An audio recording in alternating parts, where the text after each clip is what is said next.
Matisa yache enkrofobia womu etu efom womu ni nkrata hadasa illegal na semunim senia melim ho abo afode ka Galamsey mu nsem intibeti ye no na mama yakohwe bia sebe ewumutu efi ho na nyame ni mehu ye mberehwe mberehwe omo ayache omo no nso no bebo a police for abaso na emum ye taachi wo mo nanso ye hunu bebia asem no ekodru wedie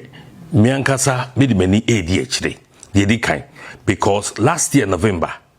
womu echi nkrofo bi nipa ba miensa womu je womu niema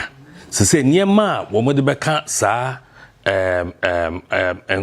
case no ho na ye evidence no more prosecuting case no enyema no omu hu bebia afa officially matro e de akoma divisional commander Matrama IGP, the money I say, me pay the update on that case. Inti me nyasa update on that case no. Then besanya the current arrest here. Na fi who say police for no ama omo home so. Ebedu baby no who say police for no my handicapped because me de maka say ade na ekoso no say na president owo position o kan ye no betina aban mu so waka ka ho say ade no politicians and e shechire no e wo say yankasa no ye name and shame